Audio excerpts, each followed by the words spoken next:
In 2022, I released Ardor, a puzzle tactics card game. It got a much bigger response than I'd hoped for, but in the end, I wasn't satisfied with the game itself. The core gameplay was good, but some of the larger progression and upgrade mechanics didn't quite come together. Also, the game's graphics were very limited, and really showed my limitations as a solo dev. That's why I'm making Ardor 2. I'm going to cut out the stuff that didn't work well last time, and double down on what did. My mission is to recreate Ardor 1's experience, but more polished, and to make the visuals significantly better. So far, I've mostly been working on the foundational combat code that every enemy and character mechanic will be built on. It's already more robust than Ardor 1, and the visuals I've made are coming together pretty well. I wasn't happy with the card art though.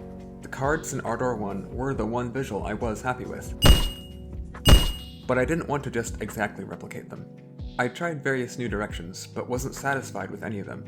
But then I came across this channel. They craft Pokemon cards into 3D cards that look ridiculously good.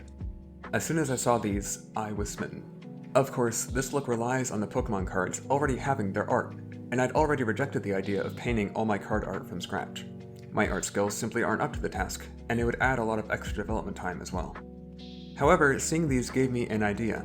There is one kind of handmade art I'd already committed to making, which is the 3D game models. So, this is the plan. I frame and pose my characters in Blender, figuring out the composition I want. I then render that pose in color and send it to my iPad. In Procreate, I paint over the render, stylizing it and splitting it into layers. Back on my computer, I put these layers into Godot. Each card will have a 3D box in it, with the layers floating inside. Back in Blender, I render the card art again, but this time just the normal map. Normal maps are a way of encoding 3-dimensionality into a 2D image. I take this normal map and combine it into my hand-painted art. Now, as lights hit the art, you'll see the 3D model surface even though what you're looking at is 2D. The effect isn't identical to the Pokemon cards, but I'm not trying to directly replicate them. The glossy varnish and etched textures of the Pokemon cards aren't actually quite what I want, because my cards aren't really cards from a gameplay perspective. They're more like big buttons that the player clicks to perform various game actions. Because they are effectively just buttons that tell the player what actions are available this turn, I want to keep them as big, vibrant splashes of color, as opposed to the Pokemon's more matte texture with glossy highlights. Also, let's be real, I couldn't create something as stylish as these. Now that the cards are 3D, I add some card tilt based on mouse position to show them off. Nothing can replace a professional artist working full-time on painting cards, but this gets me most of the way without requiring that I hand paint everything from scratch.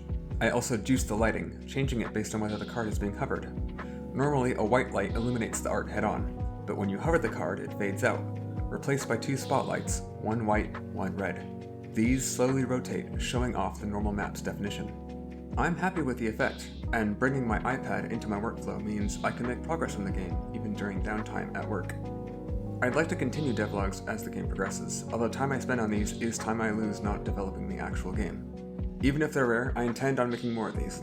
Thank you for watching, and I'll see you again, hopefully soon.